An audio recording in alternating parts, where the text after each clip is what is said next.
Corner में मैं लेकर आता हूं आपके लिए इंश्योरेंस से जुड़ी हुई कुछ इंपॉर्टेंट जानकारियां। पिछले एपिसोड में आपने समझा कि हेल्थ इंश्योरेंस क्यों है जरूरी और क्या है इसकी फाइनेंशियल प्लानिंग में इंपॉर्टेंस। और आज के इस एपिसोड में मैं बताऊंगा कि एक हेल्थ इंश्योरेंस पॉलिसी लेते समय या एक पॉलिसी लेने से पहले किन किन जरूरी बातों का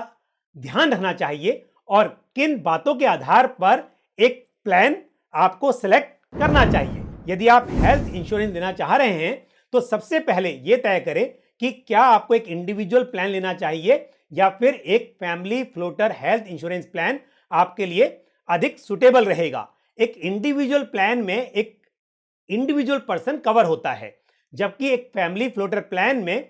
एक फैमिली के एक से अधिक मेंबर्स को कवर किया जा सकता है, जैसे कि हस्बैंड वाइफ, 25 साल से कम उम्र के बच्चे और साथ ही पेरेंट या पेरेंट्स को या फिर इन लॉज को भी उस पॉलिसी में कवर किया जा सकता है। इसका फायदा यह है कि जब आप एक फैमिली फ्लोटर प्लान लेते हैं तो जो भी सम इंश्योर्ड, जो भी कवरेज अमाउंट आप तय करते हैं, उस कवर में वो सभी फैमिली मेंबर्स जिनको आपने उस पॉलिसी में कवर किया है वो क्लेम ले सकते हैं। इंडिविजुअल प्लान में यदि मान लीजिए कि घर में 4 फैमिली मेंबर हैं और सभी ने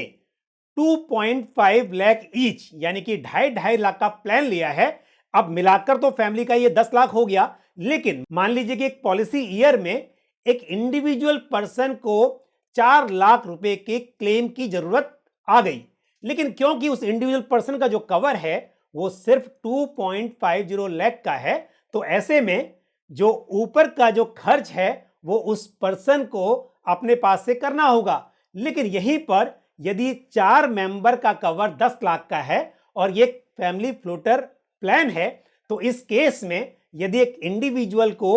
10 लाख तक की जरूरत पड़ती है या फिर पूरी फैमिली को मिलाकर 10 लाख रुपए तक के हॉस्पिटलाइजेशन एक्सपेंसेस की जरूरत होती है, तो वो क्लेम किया जा सकता है। यहां पर मेरी राय यह है कि यदि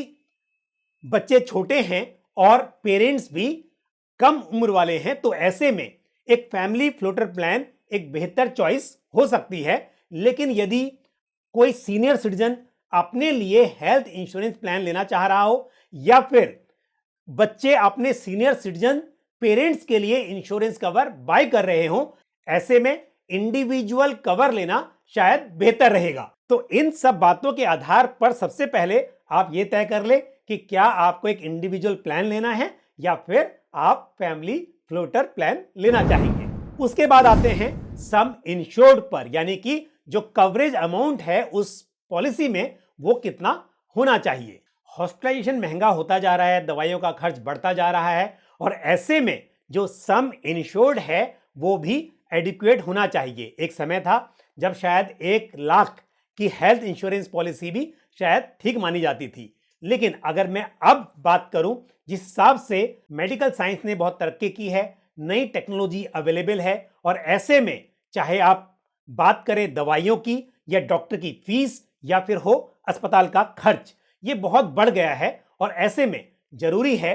कि आपकी पॉलिसी एक एडिक्वेट सम इंश्योर्ड के साथ हो। तो यदि आप एक इंडिविजुअल प्लान ले रहे हैं तब यहां पर हो सकता है कि आप 4-5 लाख का कवर से शुरुआत कर रहे हो, लेकिन यदि आप एक फैमिली फ्लोटर प्लान लेना चाहते हैं तो ध्यान रहे कि यहां पर जो आपका इंश्योरेंस कवर है वो बड़ा होना चाहिए, ताकि यदि किसी केस में एक से ज्यादा फैमिली मेंबर को एक पॉलिसी ईयर में क्लेम लेना पड़े तो वो कम ना हो। कई बार ऐसा देखा गया है कि कोई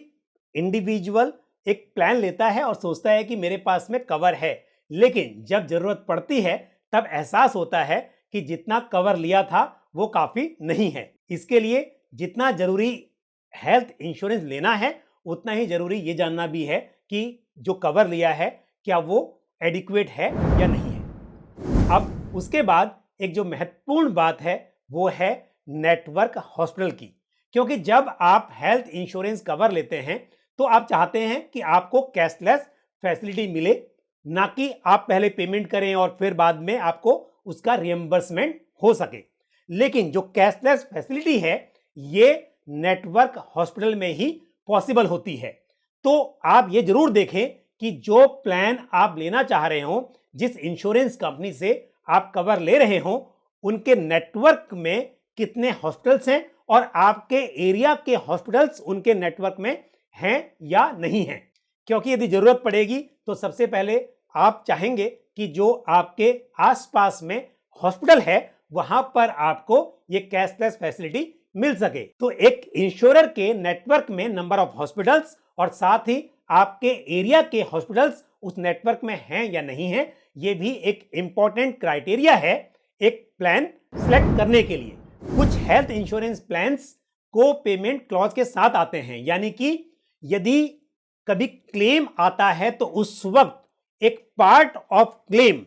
उस इंश्योर्ड पर्सन को अपने पास से बेयर करना होता है। यानी कि यदि 1 लाख रुपए का क्लेम आया, हो सकता है कि इंश्योरेंस कवर है उससे काफी ज्यादा है, लेकिन 1 लाख के क्लेम आने पर यदि उस इंश्योरेंस पॉलिसी में कंडीशन है कि 20% एक्सपेंस इंश्योर्ड पर्सन को अपने पास से देना होगा, तो इस केस में बड़ा सम इंश्योर्ड होने के बाद भी इंश्योर्ड पर्सन को कुछ खर्चा अपनी जेब से करना होगा। तो ध्यान रहे कि यदि पॉलिसी में ये को पेमेंट क्लॉज ना हो तो ये इंश्योर्ड पर्सन के लिए या पॉलिसी होल्डर के लिए बेहतर साबित होगा। कुछ हेल्थ इंश्योरेंस प्लान्स में सब लिमिट भी एप्लीकेबल होती है। इसका मतलब यह है कि अलग अलग खर्चों के लिए एक लिमिट तय होती है, जैसे कि डॉक्टर की फीस, रूम रेंट या फिर आईसीयू का खर्च। इन सब के लिए पहले से ही एक सम इंश्योर्ड का तय परसेंटेज होता है। मान लीजिए कि आपने 10 लाख के सम इंश्योर्ड के साथ एक पॉलिसी ली है, लेकिन वहां पर यह तय है कि room rent 1% of sum insured ही रहेगा, या फिर डॉक्टर की फीस एक पर्टिकुलर इलाज के लिए या फिर सर्जरी के लिए पहले से तय होगी। तो ऐसी पॉलिसीज जहां पर सब लिमिट नहीं है वो प्रीफर की जानी चाहिए। साथ ही एक हेल्थ इंश्योरेंस पॉलिसी में रिन्यूएबिलिटी देखना भी बहुत जरूरी है, यानी कि जो पॉलिसी आप ले रहे हैं वो किस एज तक रिन्यू की जा सकती है। और एक ऐसी पॉलिसी जो लाइफ लॉन्ग रिन्यू की जा सकती हो वो बेस्ट है, क्योंकि यदि यंग एज में आप एक हेल्थ इंश्योरेंस पॉलिसी लेते हैं और पता चलता है कि 70 की एज के बाद उस पॉलिसी को रिन्यू नहीं किया जा सकता, तो उस वक्त पर नई पॉलिसी लेना शायद मुश्किल होगा। तो साथ ही इस बात का भी ख्याल रखिए कि जो प्लान आप चूज कर रहे हैं उसमें इंश्योरेंस कवर किस एज तक रिन्यू किया जा सकता है। साथ ही एक हेल्थ इंश्योरेंस पॉलिसी लेते समय यह भी ध्यान रहे कि उसमें क्या क्या चीजें कवर होती हैं, यानी कि मॉडर्न ट्रीटमेंट जैसे कि रोबोटिक सर्जरी, ये क्या वो प्लान में कवर होती है या नहीं होती है। उसके अलावा डे केयर ट्रीटमेंट, क्योंकि अब मेडिकल साइंस में तरक्की होने की वजह से बहुत सारे उपचार, बहुत सारे ट्रीटमेंट एक ही दिन में पॉसिबल हो गए हैं, जहां पर पेशेंट को एडमिट नहीं करना पड़ता है और सेम डे पेशेंट को छुट्टी दे दी जाती है। तो ऐसे केस में क्या वो ट्रीटमेंट जिनके लिए पहले हॉस्पिटलाइजेशन की जरूरत होती थी पर अब नहीं है, वो पॉलिसी में कवर होंगे या नहीं होंगे। और उसके अलावा कुछ ट्रीटमेंट जैसे कि आयुर्वेदिक, यूनानी, जो कि आयुष के अंडर कवर होते हैं, तो इस तरह के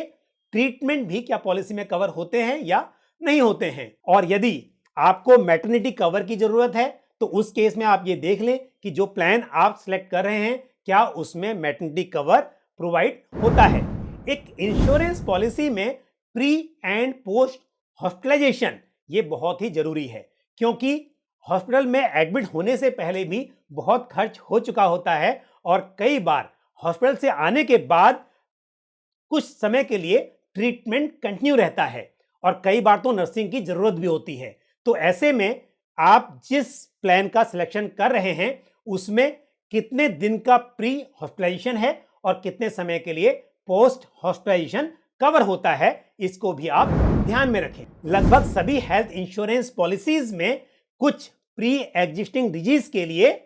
वेटिंग पीरियड होता है, तो आप प्लान सिलेक्ट करने से पहले यह जरूर देख लें कि आप जो प्लान ले रहे हैं उसमें यह वेटिंग पीरियड कितना है। क्लेम फ्री ईयर के लिए हेल्थ इंश्योरेंस पॉलिसी में बोनस भी मिलता है, तो आप यह भी जरूर देखें कि जो प्लान आप ले रहे हैं वहां पर बोनस कितना है। आजकल कुछ पॉलिसीज में ये बोनस